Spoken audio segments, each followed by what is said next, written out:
నీ ఉపకారమును తలంచుచు అనుక్షణము పరవశించనా నీ కృపలోనే పరవశించనా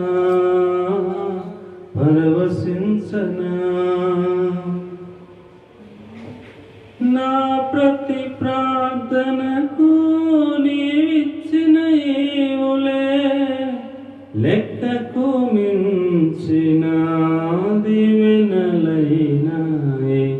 నా ప్రతి ప్రార్థనకు నీవిచ్చిన ఈవులే లెక్కకు మించిన దీవెనలైనాయి.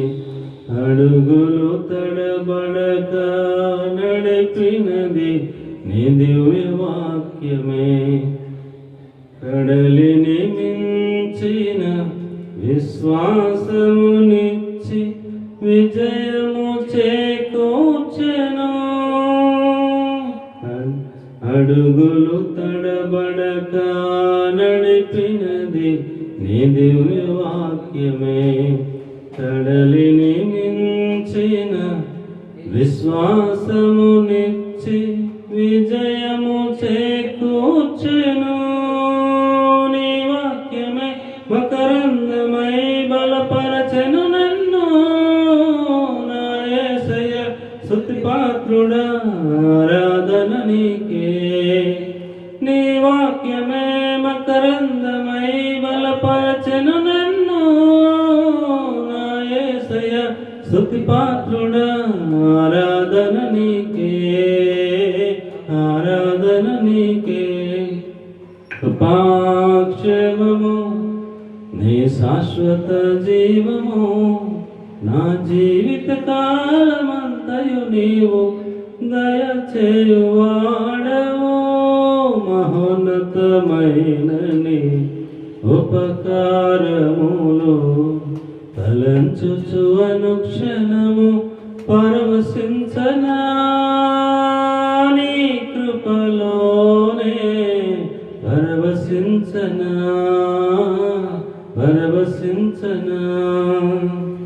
నీ సత్య మార్గములో నేర్చుకున్న అనుభవమే పరిమళింపచేసి సాక్షిగా నిలిపాయి. నీ సత్య మార్గములో నేర్చుకున్న అనుభవమే పరిమళింపచేసి సాక్షిగా నిలిపాయి. కలత చెందక నిలిపినది నీ దివ్య దర్శనమే. గమ్యము చేరే శక్తితో నన్ను నింపి నూతన కృపనిచ్చెను. ఆరాధ్యుడా అభిషక్తుడా ఆరాధన నీకే. నా యేసయ్య స్తుతిపాత్రుడా ఆరాధన నీకే. ఆరాధన నీకే. కృపాక్షేమము నీ శాశ్వత జీవము. నా జీవిత కాలమంతయు నీవు దయచేయువాడవు. మహోన్నతమైన నీ ఉపకారములు తలంచుచు అనుక్షణము పరవశించనా నీ కృపలోనే పరవశించనా.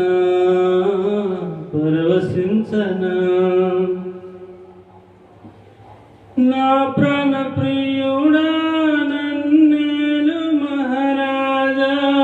నా హృదయని కొరకు పదిలపరచితిని. నా ప్రాణ ప్రియుడా నన్నేలు మహారాజా. నా హృదయని కొరకు పదిలపరచితిని. ఘోర శబ్దము వినగా నా బ్రతుకులు కలలు పండగా. అవధులు లేని ఆనందముతో నీ కౌగిలినే చేరనా. ఘోర శబ్దము వినగా నా బ్రతుకులు కలలు అవధులు పండగ అవధులు లేని ఆనందముతో నీ కౌగిలినే చేరనా రాధుడా అభిషక్తుడా ఆరాధన నీకే ప్రాణేశ్వర నా యేసయ్యా ఆరాధన నీకే ఆరాధన నీకే కృపాక్షేమము నీ శాశ్వత జీవము నా జీవిత కాలమంతయు నీవు దయచేయువాడవో మహోన్నతమైన నీ ఉపకారములు తలంచుచు అనుక్షణము పరవశించనా నీ కృపలోనే పరవశించనా పరవశించనా. మహాపరిశుద్ధమైన తండ్రి మీకు వందనాలు చెల్లిస్తున్నాం ప్రభు. మీ యొక్క రెక్కల చట్న మమ్మల్ని కాచి కాపాడి పాపముల చేత అపరాధముల చేత దోషముల చేత చచ్చిపడిన మమ్మలను క్షమించి పరిశుద్ధపరిచి నీ రక్తము చిందించి మా కొరకే బలియాగమని మమ్మల్ని మీ సొత్తుగా చేసుకున్న దేవా మీకు స్తుతులు స్తోత్రాలు వందనాలు చెల్లిస్తున్నాం ప్రభు.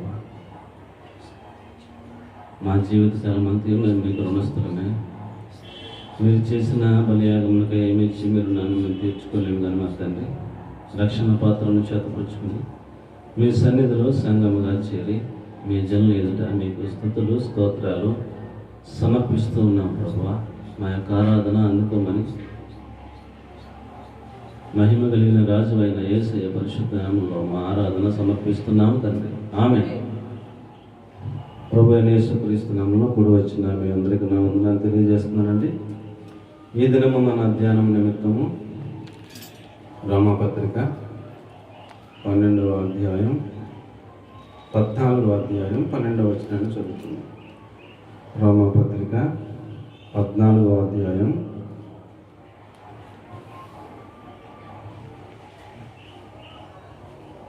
12వ అధ్యాయాన్ని చదువుకుని మన ధ్యానాన్ని ప్రారంభించుకుందాం.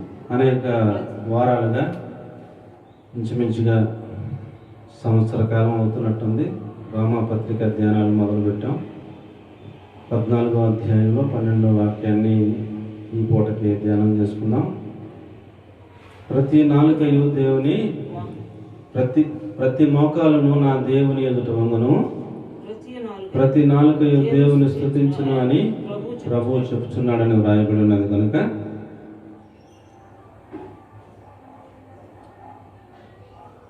మనలో ప్రతి వాడును తన్ను గురించి దేవునికి లెక్క అప్పగింపవలెను. ఈరోజు మన అంశం ఏంటంటే మనలో ప్రతి వాడు లెక్క అప్పగించవలెను అనే వాక్యాన్ని మనం ధ్యానం చేసుకుందాం. వాక్యాన్ని ధ్యానం చేసుకునే ముందుగా ప్రార్థన చేసుకుని వాక్యాన్ని ధ్యానం చేసుకుందాం.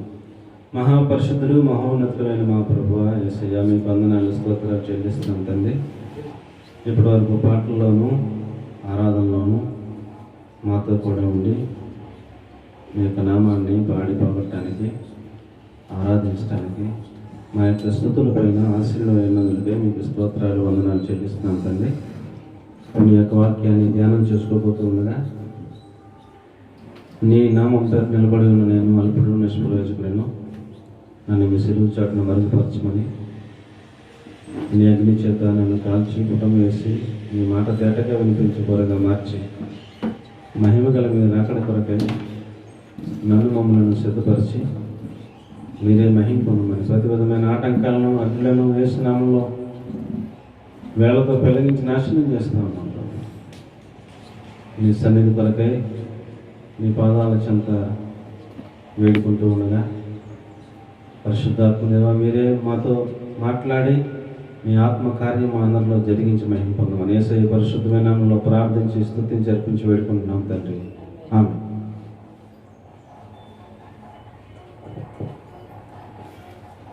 ప్రియులారా, మనలో ప్రతి వాడు లెక్క అప్పగింపవలెను.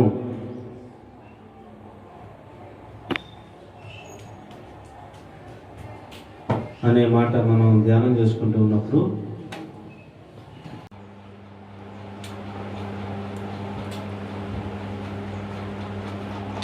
హెబ్రీ పత్రిక 13వ అధ్యాయం 17వ వాక్యాన్ని కనుక మనం చూస్తే, మీ పైన నాయకులుగా ఉన్నవారు లెక్క అప్పచెప్పవలసిన వారి వలె మీ ఆత్మలను కాయుచున్నారు. వారు దుఃఖముతో ఆ పని చేసిన మీకు నిష్ప్రయోజనము కనుక దుఃఖముతో కాక ఆనందంతో చేయనట్లు వారి మాట విని వారికి లోబడి ఉండి అనే వాక్యాన్ని మనం చదువుకుంటా ఉన్నాం. ఈ వాక్యంలో ప్రియులారా మనకు అర్థమయ్యేది ఏంటంటే, మీ పైన నాయకులుగా ఉన్నవారు లెక్క అప్పచెప్పవలసిన వారి వలె మీ ఆత్మలను కాయుచున్నారు. ప్రియులారా, మొట్టమొదటిగా దేవుడు లెక్క ఎవరిని అడుగుతారు అని అంటే, దేవుని సేవకులను ఆయన లెక్క అడుగుతారు. నీకు ఇవ్వబడిన సంఘము గురించి, నీకు ఇచ్చిన ఆత్మల గురించి రిపోర్టు అప్పగించాలని దేవుడు సేవకులకు మొదటగా తెలియజేస్తూ ఉన్నాడు. దేవుడు సంఘములో ఉన్నటువంటి ప్రతి ఆత్మను గురించి సేవకుని లెక్క అడుగుతాడు అనేటువంటి భయంతో ప్రతి సేవకుడు కూడా ఆయన ఎదుట సిద్ధపడాల్సిన అవసరత గురించి ఈ వాక్యం మనకి నొక్కి ఒక్కానిస్తూ ఉంది. పిల్లరా, యేసుక్రీస్తు ప్రభు మంచి సమరయుడు కథ చెప్పినప్పుడు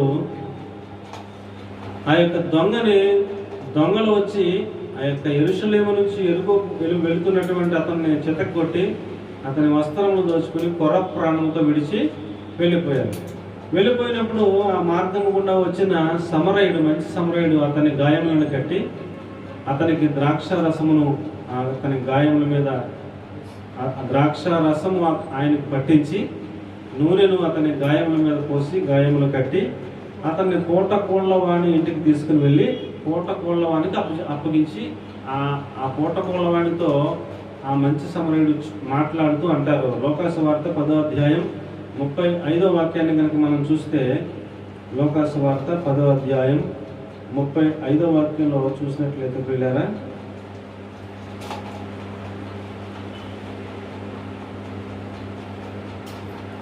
లోకాసు వార్త 10వ అధ్యాయం 35వ వచనం, మరునాడు అతడు 2 దేనారములు తీసి ఆ పూటకోళ్ళ వానికి ఇచ్చి, ఇతని పరామర్శించుము, నీవు ఇంకేమైనా ఖర్చు చేసిన ఎడల నేను మరలా వచ్చినప్పుడు అది నీకు తీర్చదనని అతనితో చెప్పిపోయాను అని రాయబడింది. ప్రియులారా, ఇక్కడ దెబ్బలు తిన్నటువంటి వ్యక్తి నీవు నేను అయితే, మనము కొర ప్రాణముతో ఆ యొక్క దొంగల చేత కొట్టబడి కొర ప్రాణంతో ఉన్నటువంటి వారమే అయితే, యేసుక్రీస్తు ప్రభుని మంచి సమరయుడు మనలో ప్రతి వారి దగ్గరికి వచ్చి ఆయన రక్తము అనేటువంటి ద్రాక్ష రసాన్ని మనకు పట్టించి పరిశుద్ధాత్మ అనేటువంటి ఆ యొక్క నూనెని ఆ యొక్క గాయముల మీద కట్టి ఆయన మనల్ని తీసుకుని వెళ్ళి పూటకోళ్ళవానికి అప్పగించారు. ఎవరికి అప్పగించారండి? పూటకోళ్ళవాడు అనగా దైవ సేవకునికి ప్రతి ఒక్క విశ్వాసని ఆయన అప్పగిస్తూ ఉన్నారు. ఒక సంఘముగా ఆయన సమకూర్చారు. ఈ సంఘములో ఉన్న ప్రతి ఒక్క ఆత్మను గురించి లెక్క ఎవరిని అడుగుతారని అంటే, ఆయన వెళుతూ అంటారు పూటకోళ్ళవాడితో, ఈ 2 దేనారములు నీకు ఇచ్చాను, నీ దగ్గర ఉంచుకో, ఇంకా నీవేమైనా ఖర్చు చేస్తే అతన్ని బాగు చేయడం కోసం నేను మరలా వచ్చినప్పుడు నీకు తిరిగి ఇస్తానని చెప్పేసి ఆయన వెళ్ళిపోయాడు. 2 దేనారాలు ఏంటంటే, ఒకటి పాత నిబంధన గ్రంథం, 2 కొత్త నిబంధన గ్రంథం.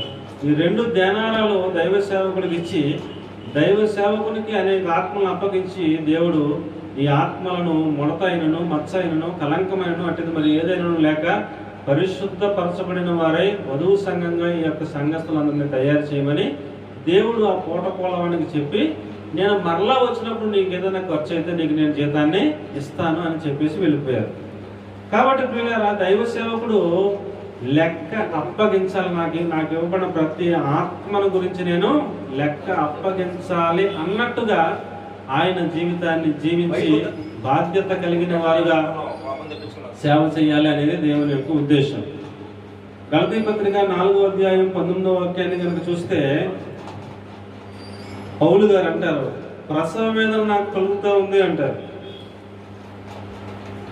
ఒక సేవకుడికి ఉండాల్సిన లక్షణాల గురించి ఇక్కడ వివరిస్తూ ఆయన చెప్తూ ఉంటారు. గలతీ పత్రిక 4వ అధ్యాయం 19వ వాక్యంలో, నేను నాకు ఇవ్వబడిన సంఘము గురించి, నాకు ఇవ్వబడిన ఆత్మల గురించి దేవునికి లెక్క అప్పగించాలి అనేటువంటి బాధ్యత కలిగిన సేవకులు ఎలా ఉంటారంటే, వారు 2 దేనాలైనటువంటి పాత నిబంధన కొత్త నిబంధన గ్రంథాన్ని ధ్యానించి ఆ విశ్వాసుల కొరకు ఉపవసించి వాక్యాన్ని ఉపదేశాన్ని దేవుని అందు నుంచి పొందుకుని ఆ సంఘస్థులు విశ్వాసులైన ప్రతి వారిని వాక్యం అనే ఉదక స్నానము చేత పరిశుద్ధపరుస్తూ ప్రతి వారం కూడా ప్రతి నియామక కూటంలో కూడా వారిని ప్రిపేర్ చేయాల్సిన బాధ్యత దేవుడు సేవకునికి అప్పగించారు.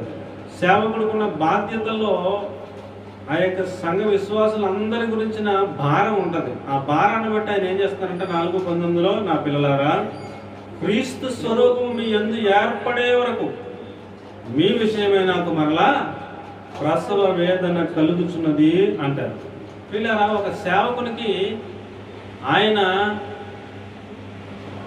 ఆత్మీయంగా కన్నటువంటి పిల్లలైనటువంటి విశ్వాసులైన వారందరి గురించి, వారందరూ క్రీస్తు ప్రభు స్వరూపములోకి వచ్చేటంత వరకు కూడా ఆయనకి ఏం కలుగుతుందంటండి, ఒకసారి ప్రసవ వేదన పడి ఒక ఆత్మీయమైన కుమారుడిని ఆయన కన్నారు, ఒక ఆత్మీయమైన కుమార్తెను ఆయన దేవుళ్ళలోకి నడిపించారు.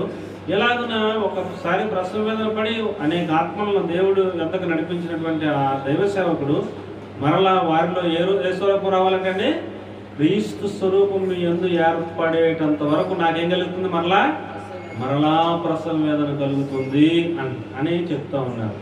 కాబట్టి పిల్లరా, ఒక నిజమైన సేవకుడు, ఒక లెక్క అప్పగించాలి అని తెలిసినటువంటి సేవకుడు, బాధ్యత కలిగిన సేవకుడు ఉండేటువంటి లక్షణాలు ఏంటంటే, ఆ సంఘస్థుల కొరకు ఉపవాసం ఉండటం, ఆ సంఘస్థుల కొరకు వాక్య ధ్యానం, దేవుని యొద్ద నుంచి ఉపదేశాన్ని పొందుకోవటం, ఆ సంఘస్థులందరికీ వాక్యం అనే ఉదక స్నానము చేత వారిని పరిశుద్ధపరచాలనేటువంటి ప్రార్థనాపూర్వకమైన సిద్ధపాటు, వారి కొరకైనటువంటి ప్రసవ వేదన ప్రార్థన పూర్వకంగా వారిని సిద్ధపరచాలనేటువంటి బాధ్యత ఆ సేవకుల్లో మనకు కనిపిస్తూ ఉంటుంది.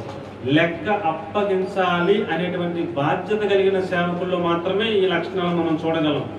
లెక్క అప్పగించాలని బాధ్యత లేని సేవకుల్లో మనం ఈ లక్షణాలు మనం చూడలేము. ప్రియులారా, దేవునికి రేపొద్దున నేను ఆయన ఎదురు నిలబడి నేను నాకు ఇవ్వబడిన సంఘాన్ని గురించి నేను లెక్క అప్పగించాలి అనే బాధ్యత కలిగిన సేవకులు ప్రసవ వేదన పడుతూ ప్రార్థనా పరులుగా ఉంటారు. ఉపవాసం ఉండి దేవుని యొద్ద నుంచి ఆ యొక్క వాక్యం అనే ఉపదేశాన్ని పొందుకుంటూ ఉంటారు.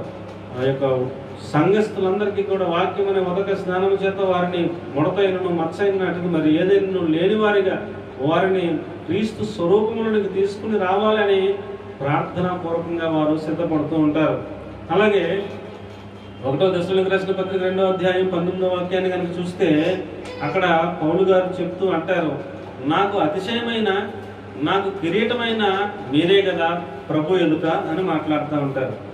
1వ దశలోనికి రాసిన పత్రిక 2వ అధ్యాయం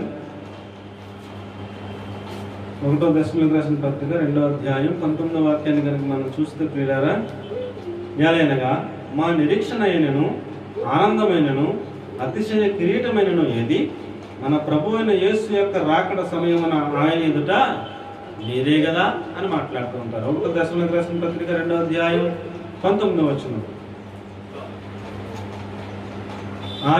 ఆయన ఎదుట మీరే మాకు అతిశయ కిరీటమైన, మా ఆనందమైన మీరే అని ఆయన జ్ఞాపకం చేస్తూ ఉన్నారు. 1వ దశలోనికి రాసిన పత్రిక 2వ అధ్యాయం 19వ వాక్యంలో మనం మాటలు చూడగలం.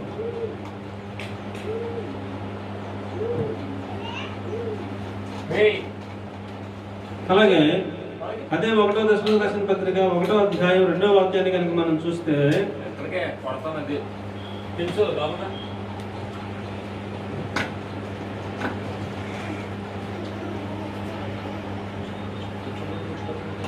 ఒకటో అధ్యాయం 2వ వాక్యాన్ని కనుక మనం చూస్తే, మానక మీ కొరకు ప్రార్థన విజ్ఞాపనలు మేము చేస్తూ ఉన్నాం అని ఆయన జ్ఞాపకం చేస్తూ ఉన్నారు. నేను చదువుతాను, దయతో గమనించండి.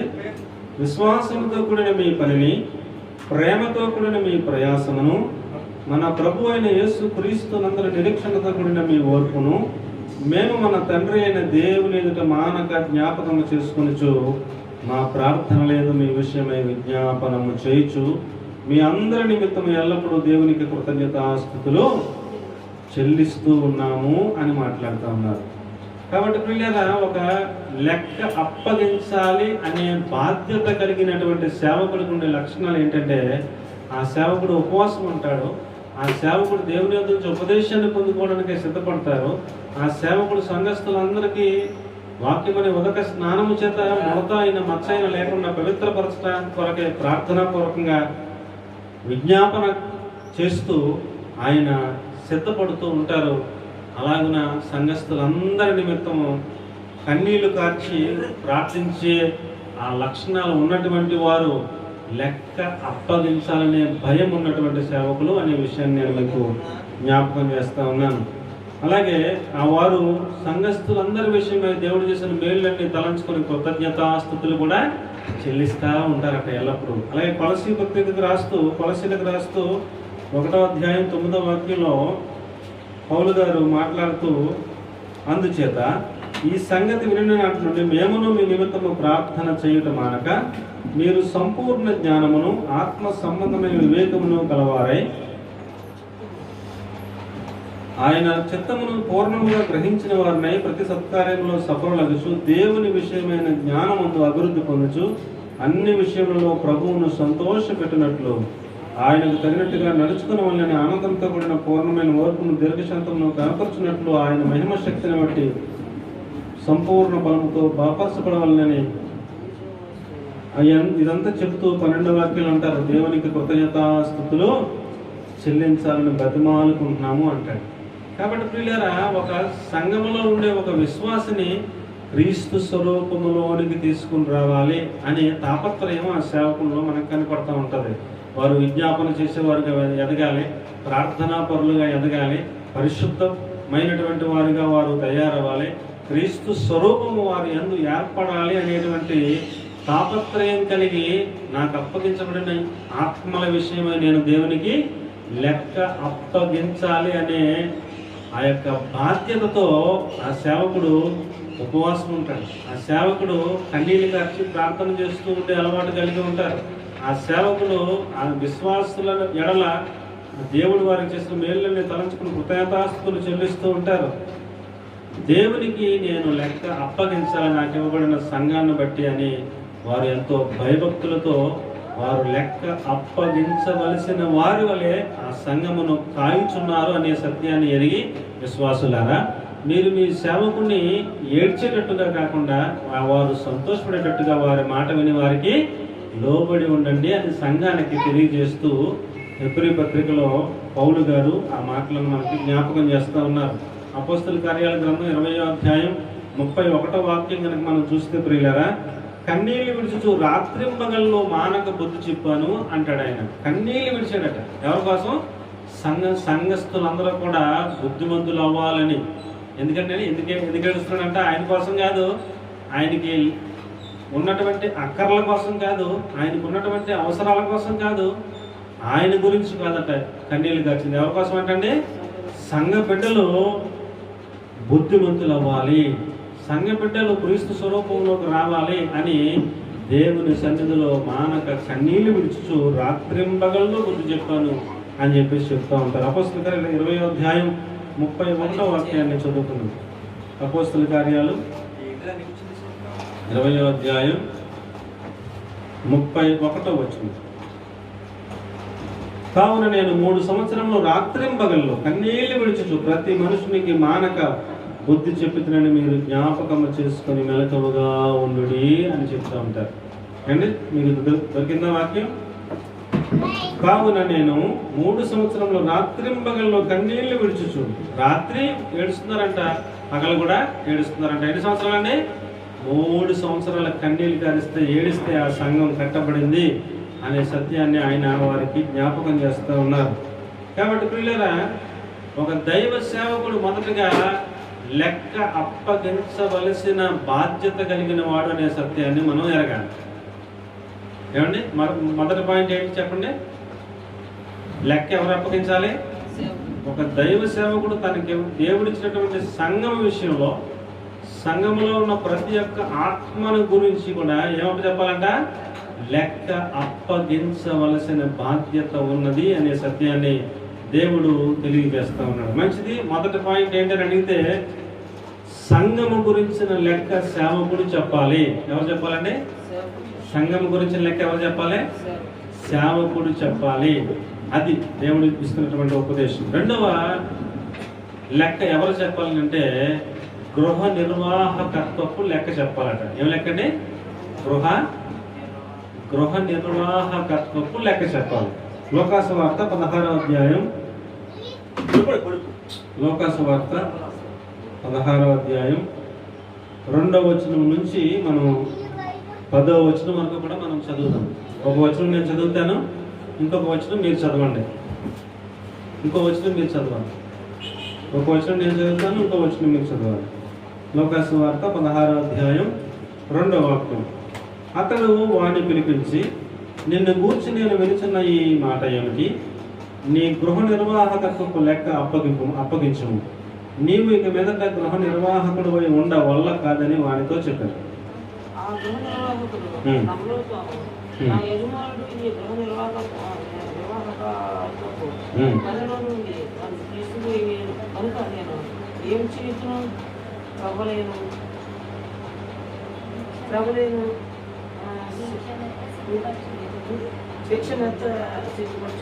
నన్ను ఈ గృహ నిర్వాహకత్వ పని నుండి తొలగించినప్పుడు వారు నన్ను తమ ఇంట్లోనికి చేర్చుకున్నట్లు ఏమి చేయవలనో నాకు తెలియను అనుకుని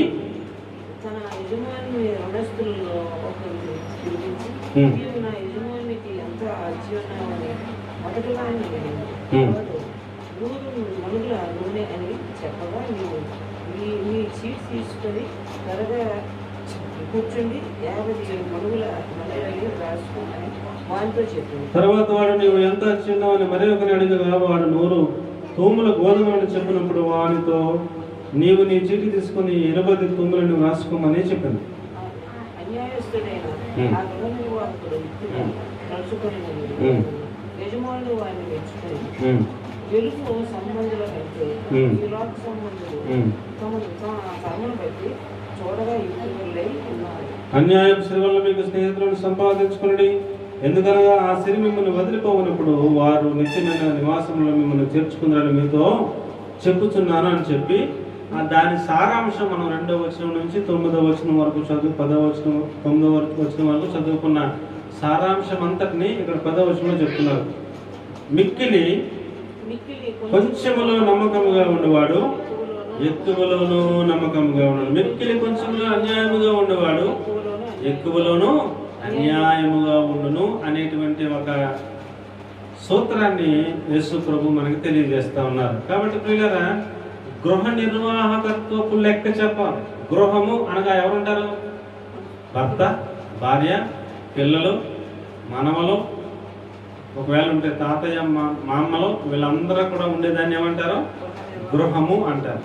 ఆ గృహములో ఆ గృహాన్ని నిర్వహించే భర్త కావచ్చు, భార్య కావచ్చు, వారిని దేవుడు లెక్క అడుగుతాడు. ఏమండి? ఎవరు అడుగుతారు లెక్క? అబ్బాయి, నీకు నేను 2 పిల్లల్ని ఇచ్చాను, నీకు నేను భార్యని ఇచ్చాను, వారి విషయమై లెక్క చెప్పు అని అడుగుతాడు దేవుడు. గృహ నిర్వాహకత్వపు లెక్క అడుగుతాడు. దేవుడు నీకు ఇచ్చిన డబ్బుల విషయంలో లెక్క అడుగుతాడు. నీకు నేను రోజుకి ఇంత ఆదాయాన్ని ఇచ్చాను, ఏం చేసావు? మనకి దేవుడు ఇచ్చిన ఆదాయాన్ని ఖర్చు పెట్టేటప్పుడు కూడా దేవుడు లెక్క అడుగుతాడనే భయంతో ఖర్చు పెట్టాలి. ఎలా ఖర్చు పెట్టాలండి? దేవుడు లెక్క అడుగుతాడనే భయంతో ఖర్చు పెట్టాలి. దేవుడు మనకు నీళ్ళు ఇచ్చారు, ఆ నీళ్ళను కూడా దేవుడు లెక్క అడుగుతాడనే భయంతో నీళ్లను మనం వాడుకోవాలి. ఎలా పడితే వాడుకోకూడదు, వృధా చేయకూడదు. నీళ్ళను దేవుడిచ్చిన ధనాన్ని వృధా చేయకూడదు. దేవుడిచ్చిన భార్య విషయంలో ఆయన లెక్క అడుగుతాడు. నమ్మకస్తులుగానే ఉంటున్నారా భర్తలు? భార్య పట్ల భర్త ఎలా ఉండాలండి? నమ్మకస్తుడిగా ఉండాలి. భార్యను కూడా అడుగుతాడు దేవుడు. నీకు ఒక గృహాన్ని ఇచ్చానమ్మా, నీ గృహ నిర్వాహకత్వపు లెక్క అప్పచెప్పు. నేను ఆ గృహానికి పెద్ద తల్లి ఎవరో ఆమెను అడుగుతాడు దేవుడు. ఆమె లెక్క అప్పగించాలి. అయ్యా, నాకు ఇంతమంది పిల్లల్ని ఇచ్చారు, మీరు వాళ్ళ కొరకు నేను మోకాళ్ళ మీద ప్రార్థన చేశానయ్యా, వారిని ఆత్మీయులుగా తీర్చిదిద్దానయ్యా, వారి కోసం ఉపవాసం ఉన్నానయ్యా, వారి కొరకు నేను కన్నీళ్ళు ప్రార్థన చేశానయ్యా, వారి కొరకు నీ వాక్యాన్ని దివారాత్రులు వారికి చెప్పి వారిని వాక్యంలో పెంచానయ్యా, వారిని నీ కొరకు నేను తయారు చేశానయ్యా అని చెప్పగలిగే అలాంటి ఆత్మీయమైన లెక్క అప్ప చెప్పాలనే భయంతోనే మనం మనకి ఇచ్చిన బిడ్డలను పెంచుతున్నామా? మనకి ఇవ్వబడినటువంటి ధనాన్ని అలాగే భయంతోనే ఖర్చు పెడుతున్నామా? భార్య పట్ల నమ్మకంగానే ఉంటున్నారా? భార్య ఉండగానే ఇంకా వేరే స్త్రీలతో అక్రమ సంబంధాలు పెట్టుకునే వారిని దేవుడు లెక్క అడుగుతాడా? అడగడా? ఏమండి, దేవుడు ఖచ్చితంగా లెక్క అడుగుతారు. నీకు ఒక భర్తనిచ్చాను కదా, నీవు నీ భర్తకు నమ్మకస్తురాలుగా ఉన్నావా అని భార్యని దేవుడు లెక్క అడగరా? అడుగుతారు, ఖచ్చితంగా లెక్క అడుగుతారు. నీ గృహ నిర్వాహకత్వపు లెక్క, నీ ఇంట్లో నీకు ఇచ్చినటువంటి సమస్తము మీద ఆయన లెక్క అడుగుతారు.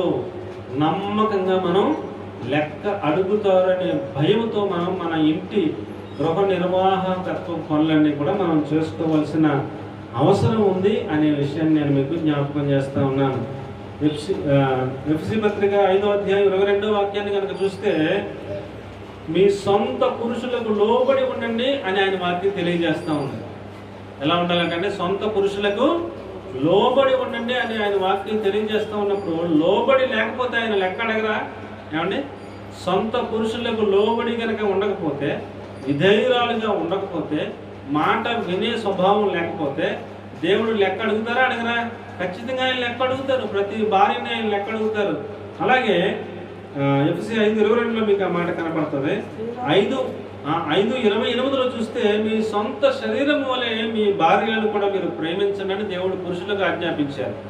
సొంత శరీరాన్ని ఎలా అయితే ప్రేమించుకుంటాడో భర్త, అలాగే భార్యను కూడా ఆయన ఏం చేయాలంటే ప్రేమించాలి. ఇప్పుడు భార్యను ప్రేమించని భర్తలను దేవుడు లెక్క అడుగుతారా? అడగరా? అమ్మా, భార్యలను ప్రేమించని భర్తలను దేవుడు లెక్క అడుగుతాడా? అడగరా? ఖచ్చితంగా లెక్క అడుగుతారు.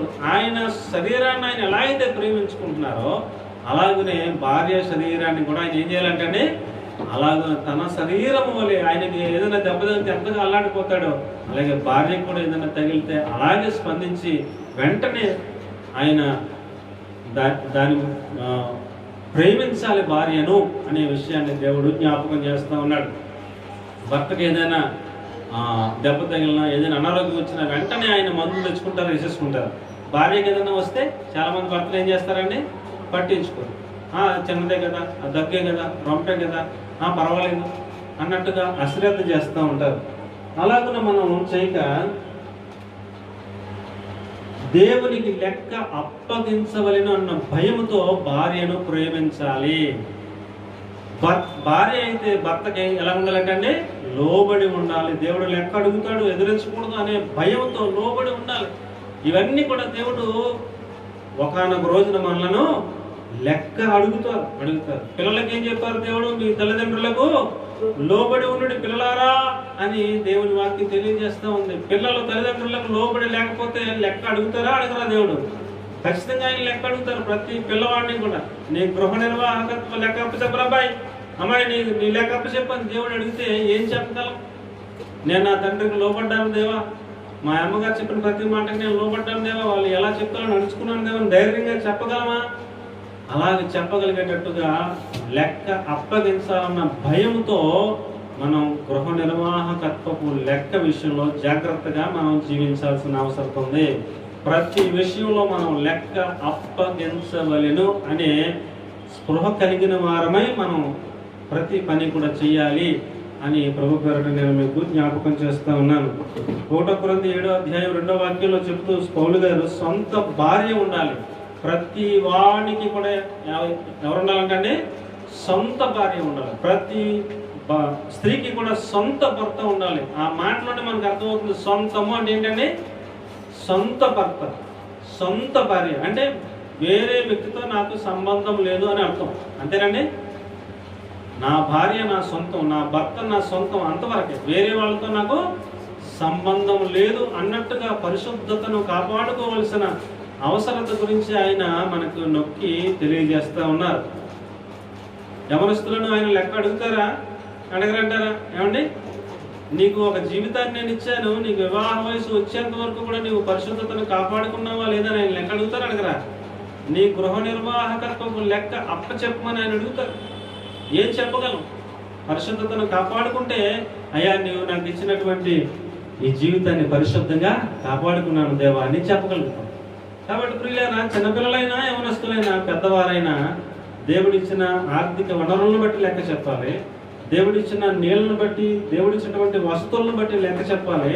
దేవుడిచ్చినటువంటి బిడ్డల విషయంలో మనం ఏం చేయాలంటే లెక్క అప్పగించవలసిన వారి వలె బాధ్యత కలిగి ఆ బిడ్డల విషయంలో మోకరించి ప్రార్థన చేసే తల్లిగా, ఆ బిడ్డల విషయంలో కన్నీళ్లు వచ్చి ప్రార్థన చేసే తండ్రిగా, ఆ బిడ్డల విషయంలో వారిని ఒక ఆత్మీయులుగా చూడాలని తాపత్రయపడేటువంటి తల్లిదండ్రులుగా లెక్క అప్పగించాలన్న భయంతో మనకి ఇవ్వబడిన గృహము విషయమై మనం అలాంటి బాధ్యత కలిగిన వారంగా మనం మెలగాలి అని ప్రభు మనకి జ్ఞాపకం చేస్తూ ఉన్నాడండి.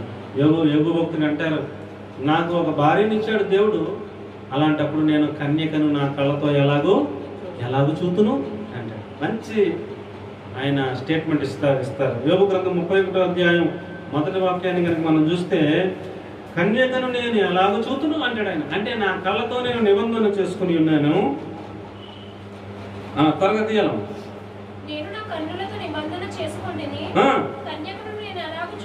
కన్యకను నేను ఎలాగో చూచుదును. అబ్బా, ఏమి నిబంధన చేసుకున్నారో చూడండి. ఆయన ఎంత నిబంధనగా ఆయన తన కళ్ళను కాపాడుకుంటూ ఉన్నారు అనేది ప్రియులారా మనకు అర్థమవుతుంది. ఎందుకంటే యోగు గారికి తెలుసు, నేను దేవునికి ఏం చెప్పాలి, లెక్క అప్పగించవలెను అనే భయం ఆయనకుంది.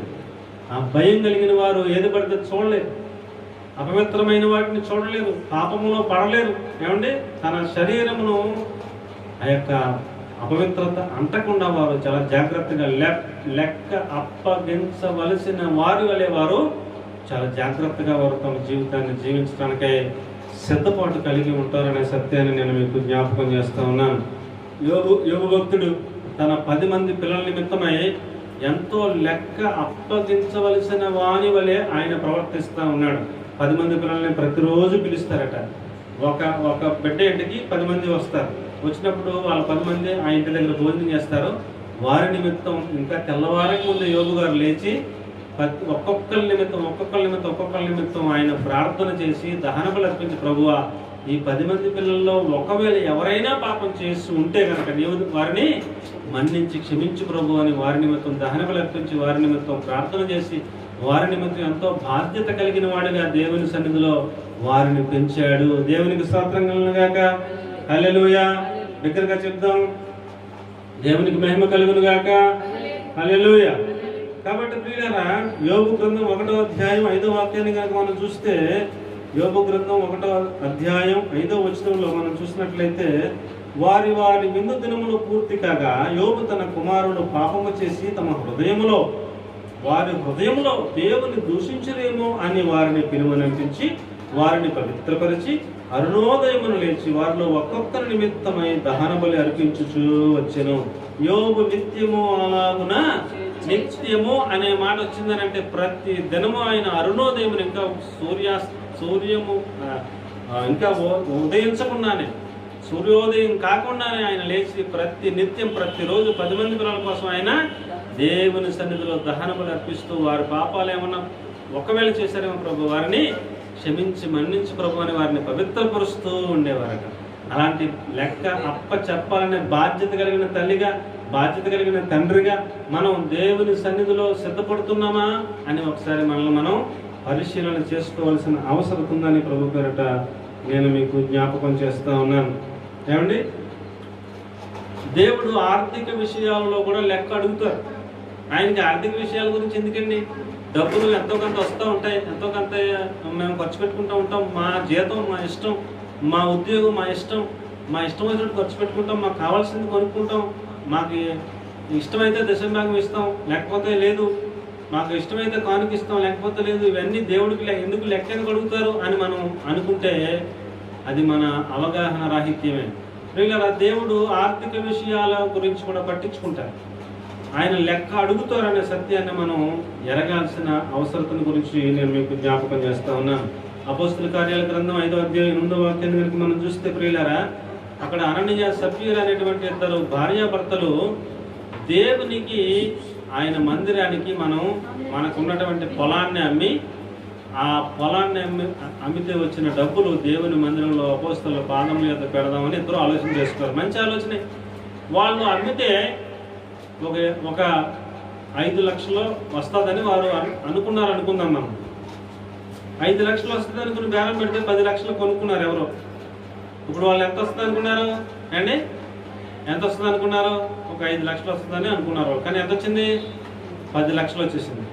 వచ్చేస్తే తీరా అమ్మిన తర్వాత అమ్మకముందు ఏమనుకున్నారు? అమ్మి ఆ డబ్బులు అట్టుకెళ్ళి అపోస్తలుల పాదముల యొద్ద పెడదాం అనుకున్నారు. అమ్మిన తర్వాత ఇది 5 లక్షలే అవుతుంది అనుకున్నాం, రేట్ ఎక్కువ పలికింది, 10 లక్షలు వచ్చేసింది కనుక 5 లక్షలే ఇద్దాం దేవుని సన్నిధికి, ఎక్కువగా వచ్చింది కదా కొంత మనకు కూడా ఉంచుకుందాంలే అని మొత్తం మీద ఇద్దరు ఆలోచన చేసుకుని కొంత, అంటే వారు ఊహించిన దానికంటే ఎక్కువ వచ్చింది కనుక 10 లక్షల్లో 8 లక్షలంతా పట్టుకెళ్ళి దేవుని అపోస్తలుల పాదాలకు పెట్టేసి ఒక 2 లక్షలు ఎంతో పక్కన దాచుకున్నారు. వాళ్ళు దాచుకుంటే అపోస్తలుడైన పౌలు గారు అంటారు, అపోస్తలుడైన పేతురు గారు అంటారు, మీరు మీ పొలమును ఎంతకే అమ్మితరా? ఏమడుగుతున్నారండి? మీ పొలమును ఎంతకే అమ్మితరా? అవునండి పాస్టర్ గారు ఇంతకే అమ్మామండి అని ఆయన అలాగ అన్నాడు. వెంటనే చచ్చిపోయాడు. ఆ వెనకాల భార్య వచ్చింది, ఆమెను కూడా అడిగారు ఆయన, అమ్మ మీరు ఎందుకు పరిశుద్ధాత్మను మోసపుచ్చే ఆలోచన చేశారు, ఎందుకు ఇలాంటి పని చేశారమ్మా అని ఆయన మాట్లాడుతూనే ఉన్నారు. ఆమె అంతకే అమ్మామని ఆమె కూడా చెప్తూ ఉన్నారు. ఆమె కూడా మీ భర్తను పాతి పెట్టిన వారి పాదములు ఇంకా అక్కడే ఉన్నాయని చెప్తూనే ఉన్నాడు. అంతలో ఆమె చనిపోయింది. ఆమెను కూడా తీసుకెళ్లి పాతి పెట్టే పరిస్థితి. ప్రియులారా, ఒక పొలాన్ని దేవుని మందిరానికి ఇచ్చి కూడా ఆశీర్వాదాన్ని పొందకుండా ఏం పొందుకున్నారని వాళ్ళు శాపాన్ని పొందుకున్నారు. దేవుడు ఆర్థిక విషయాల్లో కూడా లెక్క అడుగుతారు. ప్రతి విషయంలో కూడా దేవుడు లెక్క అడుగుతారు, ఆయన పట్టించుకుంటారు అనే సత్యాన్ని మనం తెలుసుకుని ప్రియులారా, మనకు దేవుడు ఇచ్చిన ఆ యొక్క ఆర్థిక వనరులను గురించి మనం దేవునికి లెక్క అప్పగించాలన్న భయముతో ఖర్చు పెట్టాలి. ఏంటి? ఎలా ఖర్చు పెట్టాలి? భయముతో ఖర్చు పెట్టాలి. చిన్నప్పటి నుంచి నేను ఎరుగుదును, కాస్ట్లీ చెప్పులు కొనుక్కుంటే దేవుని సొమ్మిదని చెప్పేసి ఆయన చెప్పులు లేకుండా నడిచిన సందర్భాలు నా కళ్ళతో నేను చూశాను. ఇది దేవుని సొమ్ము, లెక్క అప్పగించాలి దేవునికి అన్న భయముతో. ఏమండి, ఇక్కడ నుంచి 1 కిలోమీటర్ నడిచి వెళ్ళేవారు భక్తులు. ఏం చేసేవారండి? కిలోమీటర్ నడిచి వెళ్ళేవారు. రిక్షా కట్టించుకుంటే ఆ డబ్బులు దేవుని డబ్బులు, దేవునికి నేను లెక్క చెప్పాలని నడిచి వచ్చేవారు. అయ్యగారు మీరు ఏంటంటే నడిచేస్తున్నారు ఏంటంటే, రిక్షా కట్టించుకోవచ్చు కదండి అయ్యగారు అని అంటే ఆయన చెప్పే మాట, నా దగ్గర ఉన్న ప్రతి పైసా దేవుని సొమ్ము, నేను దేవునికి లెక్క అప్పగించాలి. అందుకని దేవుడు నాకు శక్తి ఇచ్చాడు, బలం ఇచ్చాడు, నడిచి వెళ్తాను. ఎందుకు వృధా చేసి రిక్షా ఎక్కాలి? ఎందుకు వృధా చేసి ఖరీదైన చెప్పులు కొనుక్కుంటా కూడా లెక్క చెప్పాలనే భయం. రిక్షా కట్టించుకుని వెళ్తానికి కూడా లెక్క చెప్పాలి దేవునికి అనే భయం. అత్యవసరమైతే తప్ప ఖర్చు పెట్టకూడదు అన్నట్టుగా దేవుని సొమ్ము విషయమే, మనకు దేవుడు ఇచ్చిన కష్టార్జిత విషయంలో కూడా దేవుని భాగం విషయంలో దేవుడు లెక్క అడుగుతాడనే భయం ఉండాలి. ప్రియులారా, భయం కలిగిన వారమే మనం లెక్క అప్పగించాలనే భయముతో మనం ఆర్థిక విషయాల్లో కూడా జాగ్రత్తగా మసలుకోవాలనే సత్యాన్ని ఆయన మనకి జ్ఞాపకం చేస్తూ ఉన్నారు. ఏమండి, కుమారులు సరిగా మాట వినకపోతే దేవుడు లెక్క అడుగుతాడు అడగరా? అమ్మా, కుమారులు తప్పుడు పనులు చేస్తే దేవుడు లెక్క అడుగుతారు అడగరా? అడుగుతారు. మీ బిడ్డలు కుమారులు అవనివ్వండి, కుమార్తెలు అవనివ్వండి, ఎవరు పొరపాటుగా ప్రవర్తించినా దేవుడు లెక్క అడుగుతారనే సత్యాన్ని నేను మీకు జ్ఞాపకం చేస్తా ఉన్నాను. ఏలీ అనేటువంటి ఒక ప్రవక్త ఉండేవారు. ఎవరండి? ఏలీ అనే ఒక ప్రవక్త ఉండేవారు. ఆయనకి 2 కుమారులు. ఈయన ప్రవక్త కనుక ఆయన వృద్ధుడైపోతే ఆయన తర్వాత ఆ యొక్క పనిని ఆ కుమారులే చేసేస్తుంటే తండ్రిగా ఈయన ఏం చేయాలి? వారు దేవుని సన్నిధికి ప్రత్యక్షపు గుడారము ద్వారం యొక్క సేవ చేయడానికి వచ్చిన స్త్రీలతో వారు పాపం చేస్తూ ఉన్నారట. ఎంత ఘోరం అండి! ఆ విషయం ఆయన ఏలీ గారికి తెలిసినప్పుడు ఆయన ఏం చేయాలండి? వాళ్ళిద్దరు పిల్లల్ని పిలిచాడు. ఆయన పిలిచి, నాన్న ఇలా చేయకూడదని చెప్పాడు కానీ యాక్షన్ తీసుకోండి. ఒకసారి మాట చదవండి. చెప్పారు కానీ ఆయన వెంటనే యాక్షన్ తీసుకోలేదు. అది దేవుడు తప్పు పట్టాడు. నువ్వు చెప్పలేదు నేను అంటలా, నువ్వు చెప్పావు కానీ వెంటనే వారిని యాజకత్వం పని చేయకుండా ఏం చేయలేనా మీరు పరిశుద్ధంగా ఉంటేనే ఆ పని చేయాలి, మీరు ఇలాంటి పని చేస్తున్నారు, మీరు యాజకత్వ పని చేయడానికి అనర్హులని చెప్పేసి వాళ్ళని అక్కడి నుంచి తీసేసి ఆయన ప్రకటన చేయాలా వద్దా? యాజకత్వ పని చేయడానికి నా కుమారులు అనర్హులని చెప్పాలా వద్దా? చెప్పలా. వాళ్ళకి చెప్తున్నాడు ఆయన, నాన్న ఇలా ఉండకూడదురా, పరిశుద్ధంగా ఉండాలిరా. దేవుడితోనే మనం పరాజకాలు పెడితే మన పక్షంగా ఎవరు న్యాయం చేస్తారు? మనం బయట వాళ్ళకి ఎవరికన్నా మనకు గొడవైతే దేవుడు మన పక్షంగా న్యాయం చేస్తాడు. దేవుడితోనే మనం పరిశుద్ధంగా ప్రవర్తించకపోతే మన తరపున ఎవరు మాట్లాడతారు? నన్ను ఇలా చేయకూడదు అని చెప్తున్నాడు, కానీ మీరు ఈ పని చేయడానికి అనర్హులని వారిని ఖండించి ఆ పని నుంచి వారిని తొలగించని కారణం చేత దేవుడు తప్పుపట్టినట్టుగా దేవుని వాక్యం మనకు తెలియజేస్తాం. మనం కూడా మన బిడ్డలు తప్పు చేసినప్పుడు నాన్న అలా కాదు, ఇలా కాదు, అలాగని చెప్తాం. అవసరమైతే బెత్తం వాడాలి, వారిని శిక్షించాలి. అవసరమైతే అంతగా శృతి మించిపోతే అందరి ఎదుట వారిని గద్దించి అవసరమైతే వారిని ఎలాగో పనిష్మెంట్ ఇవ్వాలి అలాగ పనిష్మెంట్ ఇవ్వాల్సిన అవసరత కూడా ఉంది. నా పిల్లలే కదా అని ఏమండి మేకటం సరైన పద్ధతి కాదు. నా పిల్లలే కదా అని కప్పించుకోవడం సరైన పద్ధతి కాదు. చాలా దేవునికి లెక్క అప్పగించాలి అన్న భయముతో మనం పిల్లలను పెంచాలి, పిల్లలను గద్దించాలి, పిల్లలను సరిచేయాలి అనే విషయాన్ని ప్రభు పేరట నేను మీకు జ్ఞాపకం చేస్తా ఉన్నాను. 1 సమూయేలు గ్రంథం 2వ అధ్యాయం 29వ వాక్యాన్ని కనుక చూస్తే, నీవు నాకంటే నీ కుమారులను గొప్ప చేయుచున్నావని దేవుడు నేరం మోపుతున్నాడు. 1 సమూయేలు గ్రంథం 2వ అధ్యాయం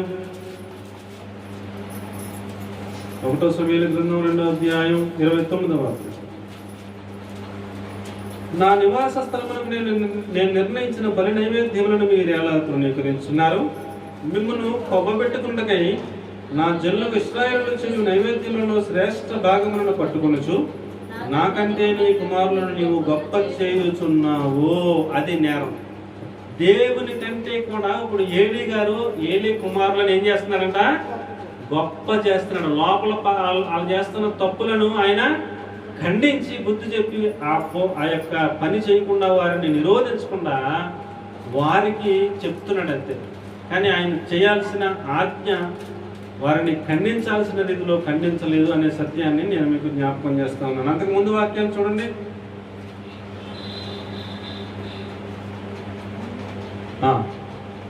24వ వాక్యం, నా కుమారులారా ఎలాగూ చేయవద్దు, నాకు వినబడినది మంచిది కాదు. యెహోవా జనులను మీరు అతిక్రమింప చేయుచున్నారు. నరుడికి నరుడు తప్పు చేసిన దేవుడు విమర్శ చేయును గాని ఎవరైనా యెహోవా విషయంలో పాపం చేసిన వాని కొరకు ఎవడు విజ్ఞాపన చేయను అనెను. అయితే యెహోవా వారిని చంపదలిచి ఉండెను గనుక వారు తమ తండ్రి యొక్క మరణం వినకపోయిరి. ఈయన చెప్పకుండా మాత్రం లేడు, చెప్పాడు పాపం, నానా ఇది మంచి పద్ధతి కాదురా అని చెప్పాడు, కానీ తీసుకోవలసినంత యాక్షన్ తీసుకోలేదు, వారి మీద చర్య తీసుకోలేదు, వారిని ఆ యాజకత్వ పని చేయకుండా వారిని తొలగించలేదు, పరిశుద్ధంగా ఉంటేనే చేయాలని కండిషన్ పెట్టలేదు. మామూలుగా చెప్పి వారిని ఘనపరిచాడంట. ఎవరికంటే ఎక్కువగా?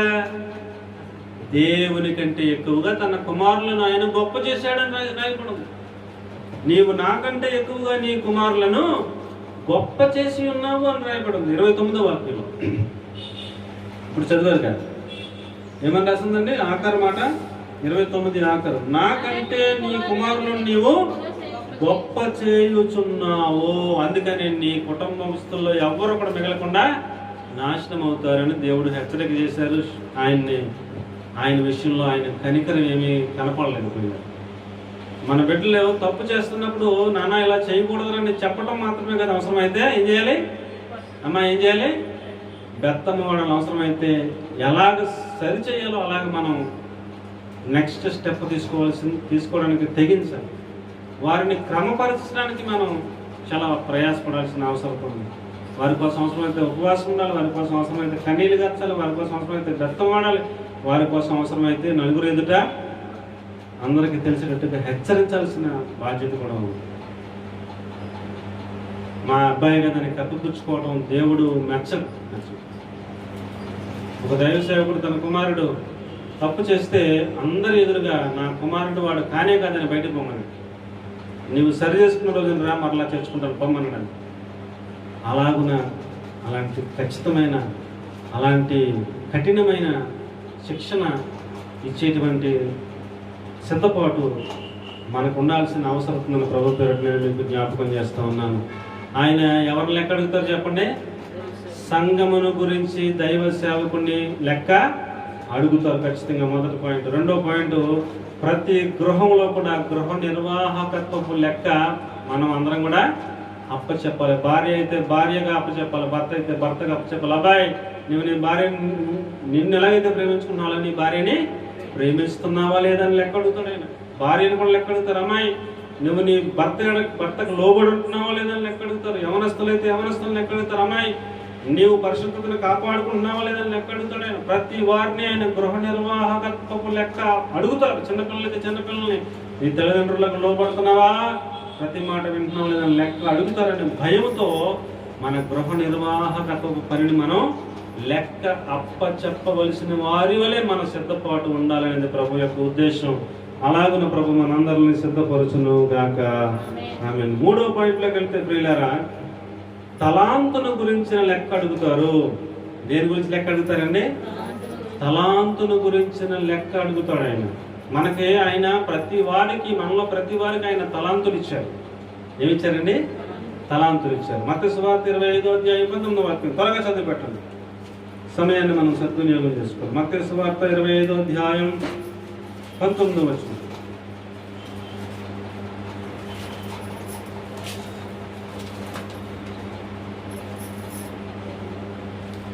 మత్తయి సువార్త 25వ అధ్యాయం 19వ వచనం. బహుకాలమైన తర్వాత ఆ దాసుని యజమానుడు వచ్చి వారి యొక్క లెక్క చూసుకునెను. అప్పుడు 5 తలాంతులు తీసుకున్నవాడు మరి 5 తలాంతులు తెచ్చి, అయ్యా, నీవు నాకు 5 తలాంతులు అప్పగించితివే, అవియుగాక మరి 5 తలాంతులు సంపాదించుతానని చెప్పాను. అతని యజమానుడు, బలా నమ్మకమైన మంచి దాసుడా, నీవు ఈ కొంచెంలో నమ్మకంగా ఉంటివి గనుక నిన్ను అనేకమైన వాటి మీద నియమించదను, నీ యజమానుడు సంతోషంలో పాలు పొందుమని చెప్పెను. అలాగే 2 తలాంతులు ఇచ్చిన ఆయన కూడా పిలిచారు. ఆయన కూడా, అయ్యా, నాకు 2 ఇస్తే 2కి 2 సంపాదించాలని తెచ్చారు. అలాగే 1 ఇచ్చిన ఆయన్ని కూడా పిలిచారు. పిలిస్తే అతగాడు అంటాడు, ఆయన అంటారు, మీరు విత్తని చోట పోయేవారును చల్లని చోట సమకూర్చుకునే వాడు ఆయన కఠినమని ఎదిగి నీవు ఇచ్చిన రూపాయలు పట్టుకెళ్ళి తలాంతరం పట్టుకెళ్ళి భూమిలో కట్టుపెట్టాను, ఎదుగో నువ్వు ఇచ్చిన తలాంతది అని చెప్పేసి పట్టుకొచ్చి ఇచ్చాడు. అప్పుడు ప్రభు ఆయన అంటారు, నేను ఇలాంటి కఠినుడని నీకు తెలిస్తే దీన్ని అటుకెళ్ళి నువ్వు సహకారుల దగ్గర ఉంచితే నాకు ప్రాఫిట్ వచ్చేది కదా, చెట్టదాసుడా అని చెప్పేసి ఇతని కాళ్ళు చేతులు కట్టేసి వెలపట చీకట్లో పడవేయండి తీర్పు ఇచ్చారు. పిల్లరా, దేవుడు మనలో ప్రతి వారికి తలాంత్ ఇచ్చారు. తలాంతు అనగా ఇంగ్లీష్లో టాలెంట్ అని రాయబడింది. ఏంటంటే ఇంగ్లీష్లో ఆ పదం ఉన్న చోట, తెలుగు పదం ఉన్న చోట టాలెంట్ అని రాయబడింది. మనలో ప్రతి ఒక్కరికి ఒక్కొక్క టాలెంట్ ఇచ్చాడు దేవుడు. ఒకరికి పాట పాడే టాలెంట్ ఉండొచ్చు, ఒకరికి వాక్యం చదివే టాలెంట్ ఉండొచ్చు, ఒకరికి ప్రార్థన చేసే తలాంత్ ఉండొచ్చు, ఒకరికి కన్నీళ్లు కార్చి భారం కలిగిన ప్రార్థనాపరులుగా ఉండే తలాంతు దేవుడు ఇచ్చి ఉండవచ్చు, ఒకరికి పరిచయం చేసే తలాంతులు దేవుడు ఇవ్వచ్చును, ఒకరికి రకరకాల బాధ్యతలు, రకరకాల తలాంతులు దేవుడు ప్రతి ఒక్కరికి కూడా ఇస్తారు. ఒక్కొక్కరికి 5 తలాంతులు ఇస్తారు. వాళ్ళు పరిచయం చేసేస్తుంటారు, వారు పాట పాడుతూ ఉంటారు, వారు వాక్యాన్ని చెప్తూ ఉంటారు, వారు వాయిద్యాలు వాయిస్తూ ఉంటారు, వారు హెచ్చరికలు చేస్తూ ఉంటారు, వారు సువార్త పరిచర్యలో కరపత్రికలు పంచుతూ ఉంటారు, వారు వాల్ పోస్టులు ఎత్తిస్తూ ఉంటారు. అన్ని పరిచర్యలు ఒక్కొక్కరు చేసేస్తుంటారు. ఒక్కొక్కరికి 10 తలాంతులు ఉంటాయి, ఒక్కొక్కరికి 5 తలాంతులు ఉంటాయి, ఒక్కొక్కరికి 2 తలాంతులు ఉంటాయి, ఒక్కొక్కరికి 1 తలాంతే ఉంటుంది అనుకుందాం. మనకి ఇచ్చిన తలాంతును బట్టి ఆయన లెక్క అడుగుతారా అడగరా? అమ్మ చెప్పాలి. లెక్క అడుగుతారా అడగరా? లెక్క అడుగుతారన్న భయమే కనుక నీకు నాకు ఉన్నట్లయితే మనకి ఇవ్వబడిన తలాంతును మనం ఏం చేయాలి? అమ్మ చెప్పండి, ఏం చేయాలి? మనకి ఇవ్వబడిన తలాంతును మనం ఏం చేయాలి? అభివృద్ధి చేయాలి. దేవునికి స్తోత్రం కలుగును గాక. హల్లెలూయా, హల్లెలూయా. మనకి ఇవ్వబడిన తలాంతు గురించి మనము ఆ తలాంతును అభివృద్ధి చేయాల్సిన బాధ్యత మన మీద ఉన్నది. దాని గురించి ఆయన లెక్క అడుగుతారు. మీకు పాట పాడటం వచ్చు, మరి ఎక్కువగా ఆ యొక్క తలాంతును డెవలప్ చేసుకోండి. మీకు ప్రార్థన చేయటం వచ్చు, 5 నిమిషాలు 10 నిమిషాలు చేసేది ఇంకా ఎక్కువగా డెవలప్ చేసుకోండి. ఎక్కువ ప్రార్థనా పరులుగా మారండి. కన్నీళ్లు ఖర్చు ప్రార్థన చేసే స్థాయికి ఎదగండి. మీకు పరిచర్య చేయడం వచ్చు, ఇంకా ఎక్కువగా పరిచర్య చేయడంలో ఇంకా ఎక్కువగా మీరు సమయాన్ని గడపండి. మీకు దేవుడిచ్చిన తలాంతు ఏదై ఉందో వాక్యం చెప్పడం వచ్చు, ఇంకా ఎక్కువగా వాక్యాన్ని ధ్యానం చేయండి. మీకు ఇవ్వబడిన తలాంతును డెవలప్ చేయండి. 5 తలాంతులు ఇస్తే ఆయన ఎన్ని చేశాడంట? 5 పెంచి 10 చేశాడు. 2 ఇస్తే 2 ఇచ్చిన ఆయన ఏం చేశాడంట? 2 సంపాదించి 4 చేశాడు. అప్పుడు దేవుడు అంటారు, అలా నమ్మకమైన మంచి దాసుడా, ఈ కొంచెంలో నువ్వు నమ్మకం ఉన్నావు కనుక నీకు అనేకమైన వాటి మీద నేను నియమిస్తాను, నా సంతోషంలో నీవు కూడా పాలు పంచుకో అంటున్నారు.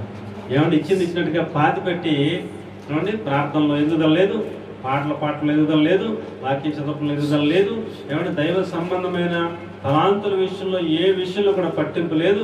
ఏమండి భూమిలో పాతి పెట్టినట్టుగా కనుక మన ఆత్మీయ జీవితం ఉంటే మనల్ని ఖచ్చితంగా దేవుడు లెక్క అడుగుతారు. వెలపల చీకట్లో పడేయమనే తీర్పు మనకు రాకున్నట్లు ఆయన ఇచ్చిన తలాంతులను బట్టి మనము లెక్క చెప్పాలి అనే భయముతో మనం మనకిచ్చిన తలాంతులను ఏం చేయాలి? బాగా వాడాలి. చెప్పండి ఏం చేయాలి? బాగా వాడి ఆ తలాంతులను అభివృద్ధి చేయాలి. ఇంకా ఎక్కువగా ప్రార్థనా పరులుగా, ఇంకా ఎక్కువగా వాక్యాన్ని ధ్యానించేవారుగా, ఇంకా ఎక్కువగా పరిచర్లో ఎదిగేవారుగా, ఇంకా ఎక్కువ సమయం దేవుని మందిరంలో గడిపేవారుగా, ఇంకా ఎక్కువ సమయం దేవుని సన్నిధిలో ఆయన కొరకు కనిపెట్టేవారుగా మనం ఆ యొక్క వరాలను, ఆ యొక్క టాలెంట్ని మనం అభివృద్ధి చేసుకోవాల్సిన అవసరత ఉంది. అలాంటి భయము కలిగి మనకిచ్చిన తలాంతులను మనం లెక్క అప్పగించాలి అనే భయముతో మనం దాన్ని ఏం చేయాలి? డెవలప్ చేసుకోవాల్సిన బాధ్యత మన మీద ఉన్నది అని ప్రభు పేరిట నేను మీకు జ్ఞాపకం చేస్తూ ఉన్నాను. మొదటిగా దేని గురించి లెక్క చెప్పాలి? సంఘము గురించి సేవకుడు లెక్క చెప్పాలన్న భయంతో సంఘాన్ని కాయాలి. రెండవ దేని గురించి లెక్క చెప్పాలి? గృహ నిర్వాహకత్వపు లెక్క. ప్రతి ఇంట్లో ప్రతి వారికి లెక్క చెప్పాల్సిన బాధ్యత ఉందని గమనించి మన ఇంట్లో దేవుడిచ్చిన అన్ని సౌకర్యాలను బట్టి మనం ఆయన అప్పగించాలన్నట్టుగా ఆర్థిక విషయాలు కానివ్వండి, ఏ విషయమైనా చాలా జాగ్రత్తగా మన గృహ నిర్వాహకత్వపు లెక్క అప్పచెప్పేటట్టుగా మన సిద్ధపాటు ఉండాలి. మూడవదిగా తలాంతుల విషయమై లెక్క చెప్పాలి అని జాగ్రత్త కలిగిన వారమై, తలాంతులు దేవుడిచ్చాడు లెక్క అడుగుతాడు ఇట్లే అన్నట్టుగా భూమిలో పాతి పెట్టినట్టుగా కనుక మనం ఉంటే రేపొద్దున్న ప్రజలు లెక్క అడిగే రోజు వచ్చినప్పుడు మనకేం తీర్పు వస్తుందండి? నీవు నేను ఇచ్చిన తలాంతును వాడలేదు కనుక, భూమిలో పాతి పెట్టావు కనుక, అభివృద్ధి చేయలేదు కనుక నీకు తీర్పు ఏంటంటే నీ చేతులు కళ్ళు కట్టేసి వెలపల చీకట్లో పడేయమనే తీర్పు మనకు రాకున్నట్లు భయము కలిగి లెక్క అప్పచెప్పవలనేటువంటి ఆ యొక్క భయముతో మనం తలాంతులను అభివృద్ధి చేసుకోవాల్సిన ఆసక్తి కలిగి ఉండాలి అని నేను మీకు జ్ఞాపకం చేస్తూ ఉన్నాను. అనేక వరాలు ఉన్నాయి, అనేక వరాలు దేవుడు ఇస్తూ ఉన్నాడు. నీకు ఏ వరం ఇచ్చాడు దేవుడు? వివేచన వరం ఇచ్చారా? ప్రవచన వరం ఇచ్చారా? ఉపదేశించే వరం ఇచ్చారా? విజ్ఞాపన చేసే వరం ఇచ్చారా? ప్రార్థన వరం ఇచ్చారా? ప్రవచనాలు చెప్పే వరం ఇచ్చారా? భాషలతో మాట్లాడే వరం ఇచ్చారా? ఏ వరం ఇచ్చారు దేవుడు? ఏ వరం ఇచ్చినా ఆ వరం మనం ఏం చేయాలంట? అభివృద్ధి చేసుకోవడం మీద మన దృష్టి కేంద్రీకరించి అభివృద్ధి చేయాలి. అలాగున్న దేవుడు మనల్ని సిద్ధపరిచేటట్లుగా మనం ఒక మంచి స్తోత్రం చెప్తాం. దేవునికి స్తోత్రం కలుగును గాక. హల్లెలూయా. నాలుగో విషయం ఏంటంటే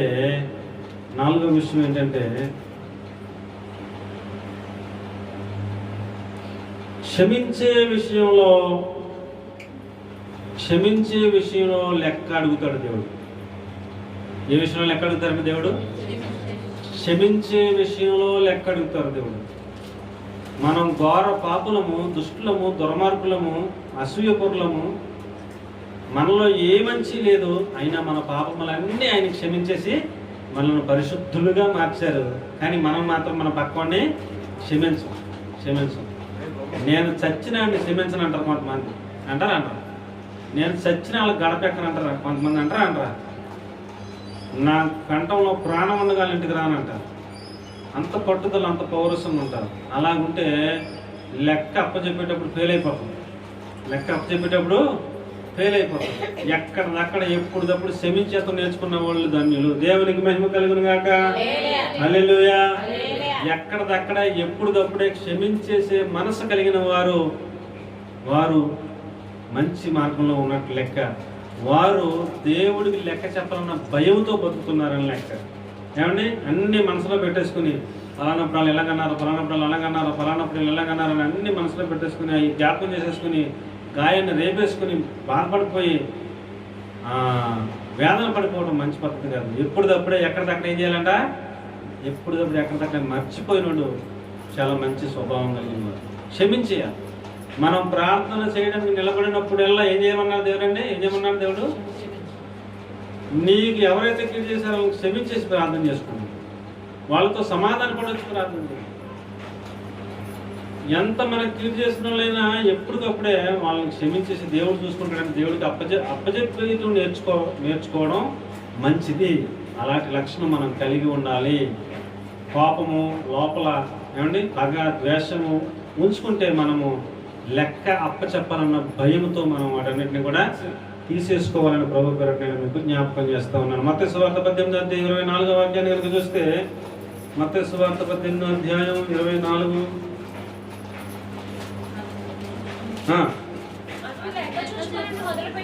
అతను లెక్క చూసుకొని మొదలు పెట్టినప్పుడు అతనికి 10,000 తలాంతులు అచ్చి ఉన్న ఒకడు అతని యొద్దకు తేబడింది. అప్పు తీర్చుటకు వాని యొద్ద ఏమీ లేనందున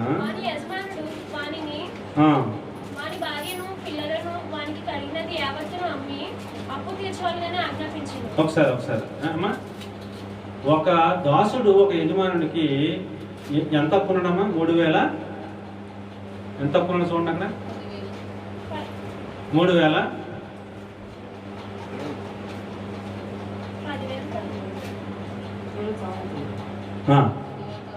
10,000 తలాంతులు అప్పున్నాడు. ఒక తలాంతు అంటే ఎంత? ఒక తలాంతు అంటే ఎంత అక్కడ రాశారు కదమ్మా. 3,600 నుంచి మించి కావచ్చు అని రాశారా లేదా? లేదా మీకు బైబిల్లో అమ్మా? ఉందా? కింద ఉందా? ఒక తలాంతు అనగా ఎంత? 3,600. 3,600 ఇంటూ 10,000 ఎంత అవుతుంది అమ్మా?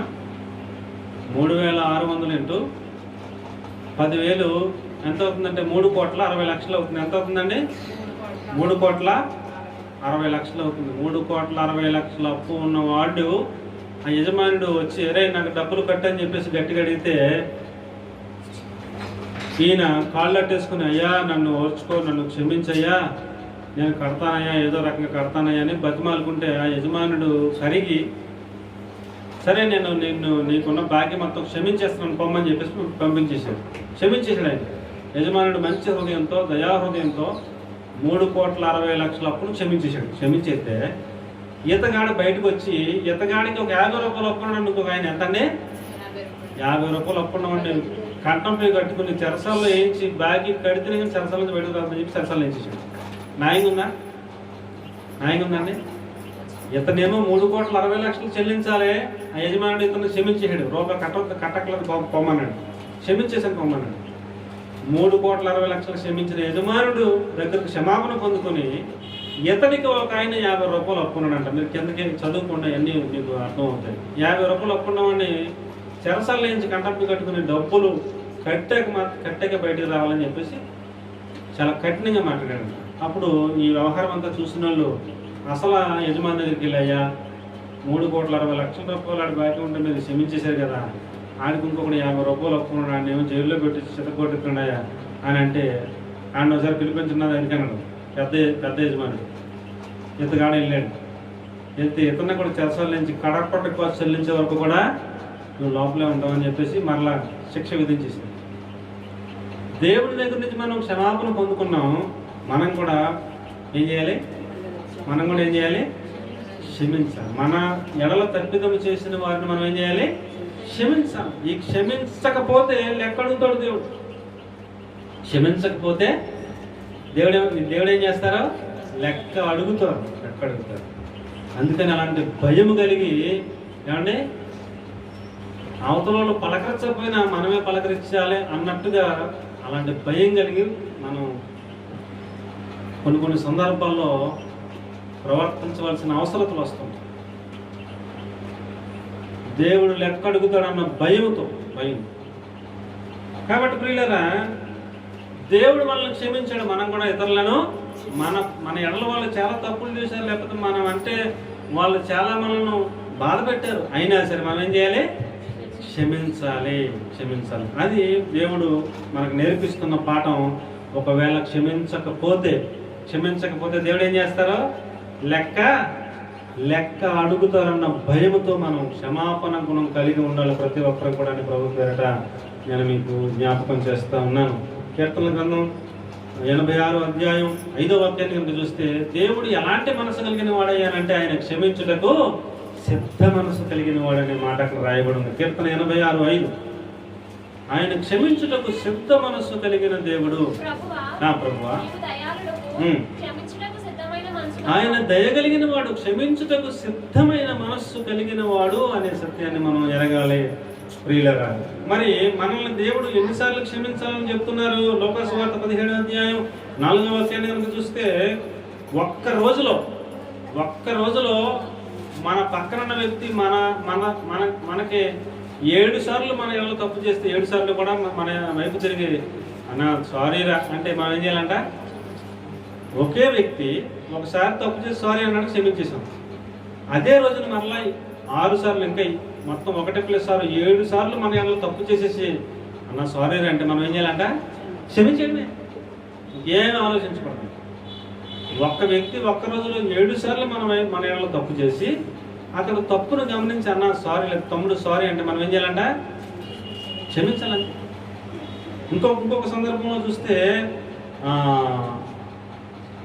మత్తయి సువార్త 18వ అధ్యాయం 22వ వాక్యంలో కనుక చూస్తే 77 సార్లు క్షమించమంటున్నాడు. ఒక వ్యక్తి తన జీవితకాలం అంతట్లో ఎన్నిసార్లు క్షమించాలి ప్రభువా అని అడిగితే 77 సార్లు అయినా సరే క్షమించు అని చెప్పి దేవుడు ఒక అవగాహన కల్పించారు. ఒక వ్యక్తి ఒక్క తప్పు చేస్తేనే మనం క్షమించమా? ఒక్కసారి తప్పు చేస్తేనే మనం ఆడి జీవితంలో ఇంటికి నేను గడపతొక్కను అనే మనుషులు ఉన్నారు. అయితే ఒక వ్యక్తి ఇంకొక వ్యక్తి ఎడల 77 సార్లు తప్పు చేసిన ఏం చేయాలంట? జీవితకాలంలో 77 సార్లు క్షమించమంటాడు. క్షమించండి అని మనకు నేర్పిస్తూ ఉన్నారు ప్రియులారా. మీరు క్షమించేటప్పుడు మీరు క్షమించబడుదురు అంటారు. లోక సువార్త 6వ అధ్యాయం 38వ వాక్యాన్ని కనుక చూస్తే, మీరు క్షమించండి అప్పుడు మీరు క్షమింపబడతారని రాయబడింది. ఎఫ్సీ పత్రిక 4:32లో చూస్తే, క్షమించండి, క్రీస్తు క్షమించిన ప్రకారం మీరు కూడా క్షమించండి అని రాయబడింది. ఎఫ్సీ పత్రిక 4వ అధ్యాయం 32 వచ్చింది.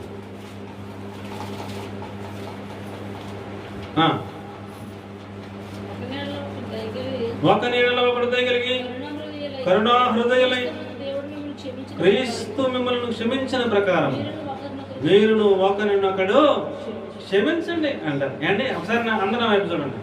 యేసేపును తీసుకెళ్ళి గోతులో దోసేశారు. గోతులో దోసేస్తే క్షమించాలి యేసేపు వాళ్ళని? అలా క్షమించవచ్చా? ఏంటి తీసుకెళ్ళి గోతులో పడేశారు.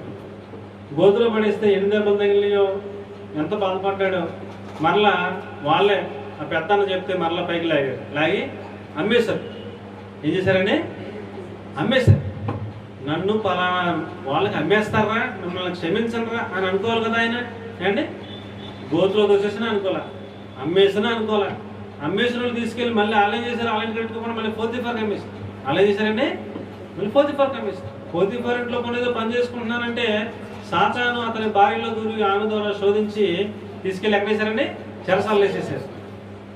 దీని అందరికీ కారణం ఎవరు? అన్నీలే కదా. వాళ్ళ మీద కోపం ఎక్కడ దాకా ఉండాలి. కానీ ఆయన రాజు అయిన తర్వాత తిండి గింజలు లేక అన్నగారులు వచ్చి, అయ్యా మీ దాసులు మాకు కొంచెం ధాన్యం ఇవ్వండి అంటే, ఆయన యేసేపు అని చెప్పేసి తెలిసిపోయాక కంగారు పడిపోయి, మా తప్పు క్షమించండి ప్రభువ అన్నట్టుగా వీళ్ళ దడదలు ఆడిపోతుంటే యేసేపు అంటారు ఆయన అన్నమాట, అన్నలారా మిమ్మల్ని క్షమించడానికి ఏమీ కాదు, మీరు చేసింది ఏమీ తప్పేమి కాదు. ఈ కరువు నుంచి మనందరినీ కాపాడటానికి దేవుడే నన్ను ముందుగా ఇక్కడికి పంపాడు తప్ప ఇది మీ తప్పు కాదు అంటున్నాడు ఆయన. ఏంటి ఏమంటున్నారు? ఆ మాట చదవడం దయచేసి. ఎంత మంచి మాట చెప్తాడు ఆయన. ఆదికాండం 50వ అధ్యాయం 17వ వచనం. ఆదికాండం 50వ అధ్యాయం 17వ వచనం. ఆయన రాజు పొజిషన్లో ఉన్నారు. వీళ్ళందరినీ బంధించనంటే బంధిస్తారు. కొరలంతా కొట్ట నుండి కొడతారు, ఎంత కసి తెచ్చుకోవాలి అంత కసి తెచ్చుకోవచ్చు. నన్ను గొంతులో తింటారా, నన్ను అమ్మేస్తారా మీరు అని ఆయన ఏది చేయాలనుకుంటే చేయవచ్చు. కానీ ఆయన క్షమించి ఆయన అంటారు, మీకంటే ముందుగా దేవుడు నన్ను ఇక్కడికి పంపారు తప్ప ఇందులో మీరు తప్పేం లేదని అంటున్నాడని. ఎంత మంచి స్వభావం చూడండి, ఎంత క్షమాపణ గుణమో చూడండి.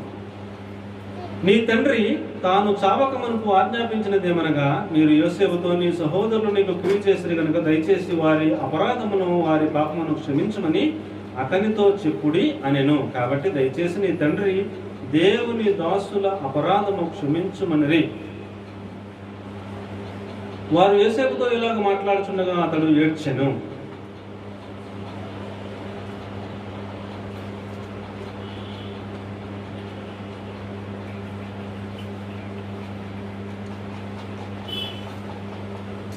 ఇరవై వచనం, మీరు నాకు కీడు చేయ ఉద్దేశించింది కానీ నేటి దినమున జరుగుతున్నట్లు అనగా బహు ప్రజలను బ్రతికించినట్లుగా అది మేలుకే దేవుడు ఉద్దేశించెను. అండి ఆయన క్షమించేసి మీరు కీడు చేద్దాం అనుకున్నారు కానీ అది దేవుడు మేలుకే దానిని ఉద్దేశించి ఇదంతా చేశారు, మీరేం బాధపడకండి అని చెప్పేసి వారిని క్షమించి వారికి ఆతిథ్యం ఇచ్చి ఆయనతో పాటు భోజనం పెట్టాడు. అండి కీడు చేసిన అన్నయ్యలకి తిరిగి ఆయన ఏం చేశారండి, భోజనం పెట్టి వారిని పోషించి వారికి ఒక రాష్ట్రాన్ని ఇచ్చి ఏమండి ఎంతో ప్రేమించినట్లుగా మనం చూస్తూ ఉంటాం. కాబట్టి ప్రియులారా, దేవుడు లెక్క అడుగుతాడు. ఏ విషయం లెక్క అడుగుతారు చెప్పాలి. మొదటి పాయింట్ ఏంటి, సంఘం విషయమై సేవకుని లెక్క అడుగుతారు దేవుడు. రెండవ విషయం ఏంటి అమ్మా, గృహ నిర్వాహకత్వపు లెక్క అప్పచెప్పాలి ఇంట్లో ఉన్న వాళ్ళందరూ. మూడవ విషయం ఏంటి, అప్పుడే క్షమించి తలాంతుల విషయంలో లెక్క అడుగుతారు. నాలుగో విషయం ఏంటి, క్షమాపణ విషయంలో లెక్క అడుగుతారు. ఎవరైనా క్షమించకుండా ఉంటే ఇప్పుడే మోకరించి, ప్రభువా నేను కఠినంగా ఉన్నాను పలానా విషయంలో, పలానా వాళ్ళ విషయంలో నేను ఇప్పుడే క్షమిస్తున్నాను ప్రభు అని వాళ్ళని క్షమించేసి ఫ్రీ అయిపోండి.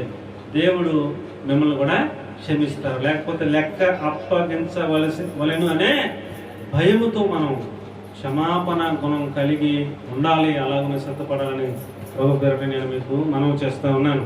అలాగే ఐదవ మాట ఏంటంటే, మనుషులు పలికే ప్రతి మాటను గురించి లెక్క అప్పగింపవలెను. అంటే దేని గురించి లెక్క చెప్పాలంట, మనుషులు పలికే ప్రతి మాట గురించి లెక్క అప్పగింపవలను. నోట్లోంచి మాట వస్తుందంటే జాగ్రత్తగా ఉండాలి. ఎవరి గురించి అయినా మాట్లాడుతున్నామంటే జాగ్రత్తగా ఉండాలి. చాలా ప్రతి మాటకి లెక్క చెప్పాలి అనే భయముతో మనం మాట్లాడాలి. కాబట్టి ప్రియులారా, ప్రసంగి గ్రంథం 5వ అధ్యాయం 2వ వాక్యంలో చూస్తే నీ మాటలు కొద్దిగా ఉండాలంటాడు. మన మాటలు ఎలా ఉండాలంట, దేవుడు ఆకాశం అందున్నాడు, నీవు భూమి అందున్నావు, నీ మాటలు ఎలా ఉండాలా, కొద్దిగా ఉండాలి. డంబపు మాటలు మాట్లాడకూడదు, ఆడేంత ఈడేంత అన్నట్టుగా మాట్లాడకూడదు. నీ మాటలు ఎలా ఉండాలి, కొంచెము, మన శక్తి కొంచెము, మన యొక్క పరిమితి కొంచెం అని ఎరిగి మన మాటలు కొద్దిగా ఉండాలని ప్రసంగి జ్ఞానవంతుడైనటువంటి ప్రసంగి మనకి తెలియజేస్తా ఉన్నారు. దొరికిందండి 5:2 ప్రసంగి 5:2.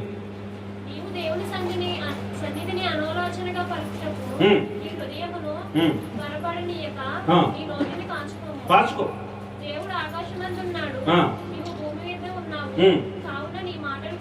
నీ మాటలు కొద్దిగా ఉండాలి. 5:3 వచ్చిన కూడా, పెక్కు మాటలు పలుకువాడు బుద్ధిహీనుడు. అంతేనా?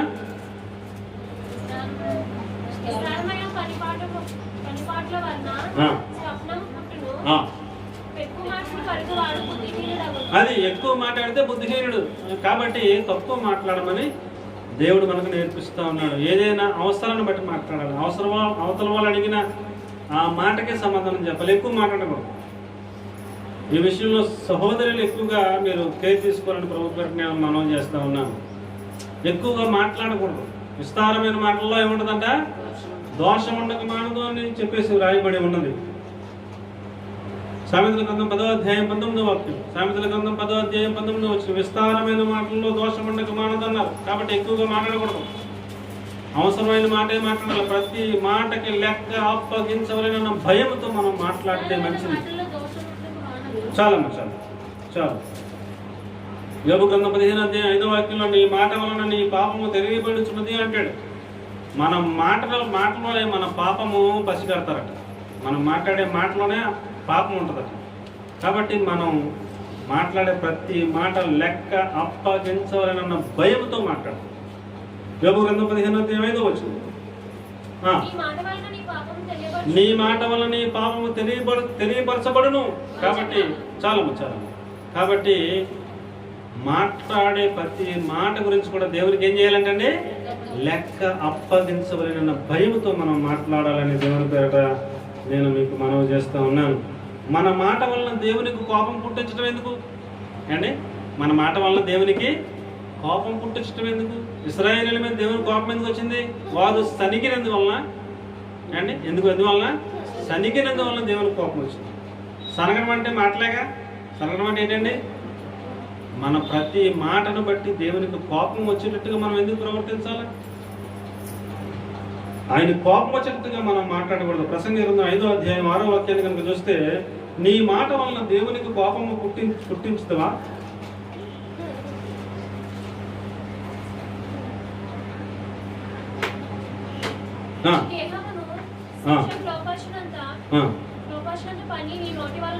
నీ నోటి వలన జరగనీయకము, నీకు శిక్ష వచ్చేటంతటి పని నువ్వు నీ నోటి వలన జరగనివ్వకు. దేవుడు కోపం వచ్చేటట్టుగా నువ్వు మాట్లాడకు. కొంచెం జాగ్రత్తగా నీ మాటలు కొద్దిగా ఉండేటట్టు చూసుకో. చాలా జాగ్రత్తగా మాట్లాడు. అవసరమైన మాట మాట్లాడు. ఏమంటే వ్యర్థమైన మాటల వల్ల ఎవడు మిమ్మల్ని మోసపరచనియొద్దంటాడు. ఎఫ్ఎస్సీ పత్రిక 5:6 ఎఫ్ఎస్సీ పత్రిక 5:6 వ్యర్థమైన మాటల వల్ల ఎవడన్నా మిమ్మల్ని మోసపరచకుండా మీరు జాగ్రత్తగా చూసుకోండి అని తెలియజేస్తూ ఉంటారు పౌలు గారు. ఎఫ్ఎస్సీ పత్రిక 5:6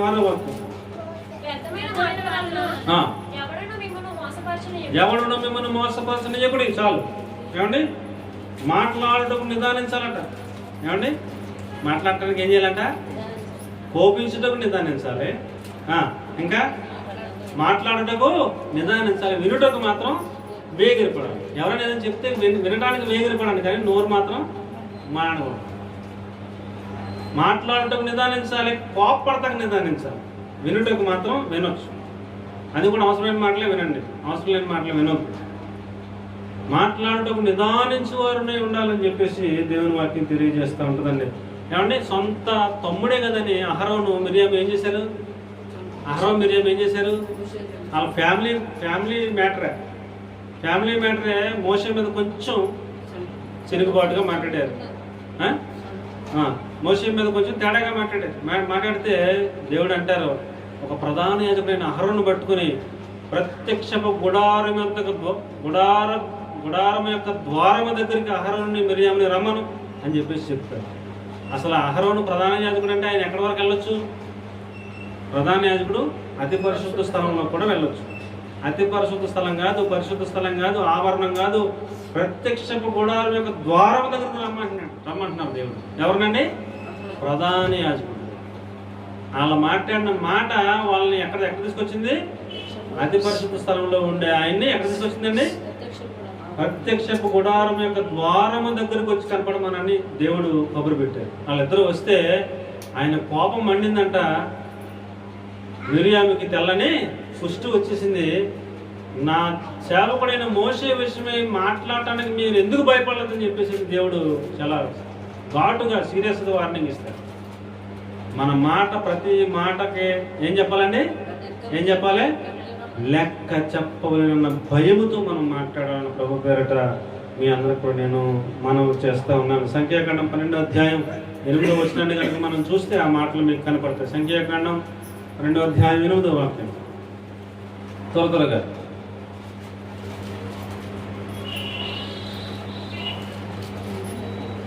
12:8 కాబట్టి నా సేవకుడైన మోషేకు విరోధంగా మాట్లాడటకు మీరు ఎలా భయపడలేదు? నేను వాళ్ళిద్దరికి సీరియస్ వార్నింగ్ ఇస్తా ఉన్నాను. కానీ తర్వాత చదువుకోండి. మొదటగా దేని గురించి లెక్క చెప్పాలి? నాకు చెప్పేసేయండి అమ్మా. ఒకసారి నా వైపు చూడండి. మొదటగా దేని గురించి లెక్క చెప్పాలి? సంఘము గురించిన లెక్క సేవకుని దేవుడు అడుగుతారు, లెక్క చెప్పాలి. రెండవది గృహ నిర్వాహకత్వపు లెక్క చెప్పాలి. ఆ లెక్క చెప్పడానికి మనందరం సిద్ధంగా ఉండాలి. మూడవది అమ్మా తలాంతుల విషయమే లెక్క చెప్పాలని దేవుడు మీకు ఇచ్చిన తలాంతులను డెవలప్ చేసుకోవాల్సిన బాధ్యత ఉంది. 4వది క్షమించుట అనే అంశం విషయంలో దేవుడు లెక్క అడుగుతారు కనుక మనం మన ఏళ్ళు ఎవరైనా తప్పు చేస్తే వాళ్ళని వెంటనే ఏం చేయాలి? క్షమించడం నేర్చుకోవాలి. ఆ క్షమించే విషయంలో దేవుడు తప్పనిసరిగా లెక్క అడుగుతారు. 5వది ఏంటండి? మాట్లాడే ప్రతి మాటను గురించి లెక్క అప్ప చెప్పాలని. మాట్లాడటం ఏం చేయాలి? నిదానించి మాట్లాడాలి. నోటికి కళ్ళెం పెట్టుకోవాలి. నోటికి ఏం పెట్టుకోవాలి? కళ్ళెం పెట్టుకోవాలి అని దేవుడు చెప్తూ ఉన్నాడు. కాబట్టి ప్రియులారా, మనం లెక్క అప్పగించవలనన్న భయంతో మనం సిద్ధపాటు ఉండాలని ప్రభు పేరట మీ అందరికి కూడా మనవి చేస్తాను. నాకరగా ఇంకొక మాట జ్ఞాపకం చేస్తాను. పరిశుద్ధ మందిరములోని పాత్రలను తీసుకెళ్ళి బెల్షజరు అనేటువంటి ఒక ఆయన ఆ పాత్రలలో ఏమండి ద్రాక్షరసం పోసి నాట్యం ఆడుతూ అపవిత్రం చేశాడు. చేస్తే దేవుని హస్తం వచ్చి మేనే టెకేల్ ఉపాసన రాసి వెళ్ళిపోయింది. అప్పుడు ఆ హస్తాన్ని చూసి, ఆ రాగం చూసి ఆ రాజుగారికి దడ వచ్చేసింది, చెమటలట్టేసింది. దీని అర్థం చెప్తే పిలవండి అంటే మొత్తం మీద వచ్చారు. ఎవరి వల్ల అవ్వలేదు. దేవుని దాసుడు వచ్చి దాని అర్థాన్ని చెప్పినప్పుడు వెంటనే అతడు చనిపోయాడు. నీ లెక్క చూస్తే నువ్వు ఆ లెక్కలో తక్కువయ్యామని చెప్పేసి ఒక పదాన్ని వాడారు. దానియేలు గ్రంథం 5వ అధ్యాయం 25వ వచనాన్ని మనం చూద్దాం. దానియేలు గ్రంథం 5వ అధ్యాయం 25వ వచనం. ఈ వాక్య భావం ఏమనగా మేనే టెకెల్ ఉపాసన యొక్క భావం ఏమనగా దేవుడు మేనే అనగా దేవుడు నీ ప్రభుత్వ విషయంలో లెక్క చూసి దానిని ముగించెను. ఆ లెక్కలో నువ్వు తేలిపోయావు. ఆ లెక్కలో నువ్వు కింద వచ్చిన టేకేల్ అనగా ఆయన నిన్ను త్రాసులో తోసగా నీవు తక్కువగా కనపడుతుంది. నువ్వు తేలిపోయావు, నీ బరువు తేలిపోయింది. అందుకని నిన్ను దేవుడు నువ్వు చనిపోతావు అని చెప్పేసి చెప్పారు. ఆ రాత్రే బెల్షస్సరు హతుడాయను అని రాయబడింది. కాబట్టి ప్రియులారా, దేవుని మందిరం పరిశుద్ధంగా ఉండాలి. నా వైపు చూడండి దయచేసి. 2 మాటలు ముగించేస్తాను. దేవుని మందిరం ఎలా ఉండాలా? పరిశుద్ధంగా ఉండాలి. దేవుని మందిరం అంటే ఏంటి? దేవుని మందిరం అంటే ఏంటి? 1 కొరింథీయుల రాసిన పత్రిక 6వ అధ్యాయం 19వ వాక్యం. ఈ దేహము దేవుని మందిరం. దేవుని మందిరం అంటే ఏంటండి? ఈ దేహము దేవుని మందిరం. ఈ దేవుని మందిరం అనే దేహము పరిశుద్ధంగా ఉంచుకోకపోతే లెక్క అడుగుతాడు దేవుడు. లెక్క అడుగుతాడు. ఈ దేహము పరిశుద్ధంగా ఉంచుకోవాలనే భయముతో, లెక్క అడుగుతాడు దేవుడు అనే భయంతో ఈ దేహమును మనం ఎలా ఉంచుకోవాలంట? పరిశుద్ధంగా ఉంచాలి. ఈ దేహాన్ని తీసుకెళ్ళి అపవిత్రమైన కార్యాలు చేయకూడదు. చేస్తే దేవుడు లెక్క అడుగుతాడు అనే భయంతో మనం సిద్ధపాటు ఉండాలని ప్రభు పేరు నేను మీ అందరికి కూడా తెలియజేస్తున్నాను. 1 కొరింథీయుల 6వ అధ్యాయం 19వ వచనం. మీ దేహము దేవునికి ఆలయమైనది మీరు ఎరుగరా?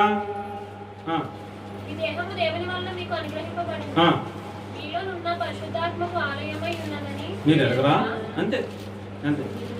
మీ దేహము దేవునికి ఆలయమై ఉన్నదని మీరు ఎరగరా? పరిశుద్ధాత్మక ఆలయం ఉన్నదని మీరు ఎరగరా? దేవుని ఆలయమై దేహం అయితే ఈ దేహాన్ని ఎలా కాపాడుకోవాలంట? ఎలా కాపాడుకోవాలంటే అపవిత్రపరచకూడదు. పవిత్రంగా పరిశుద్ధంగా కాపాడుకోవాల్సిన అవసరం ఉంది. ఒకవేళ పరిశుద్ధంగా ఉండకపోతే దేవుడు లెక్క అడుగుతారు అనే సత్యాన్ని మనం ఎరిగి గమనించి భయముతో, ఆయనకు లెక్క చెప్పాలన్న భయముతో ఈ దేహము గురించి అయినా, ఏమండి గృహ నిర్వాహకత్వపు లెక్క గురించి అయినా, సంఘము గురించి అయినా, ఏమండి క్షమాపణ అనే అంశం గురించి అయినా, ఈ విషయాలన్నిటి గురించి దేవుడు లెక్క అడుగుతాడనే భయంతో మనం సిద్ధపాటు కలిగి ఉండాల్సిన అవసరం ఉందని నేను ప్రభు పేరట మీ అందరికి కూడా తెలియజేస్తున్నాను. అలాగున్న దేవుడు మన అందరినీ సిద్ధపరుస్తున్న రాకడ కొరకు ఆయత్తపరచును గాక. ఆమెను ప్రభు మిమ్మల్ని అందరినీ ఆశీర్వదించును గాక. ఆమె ఒకసారి అందరూ చెప్పండి.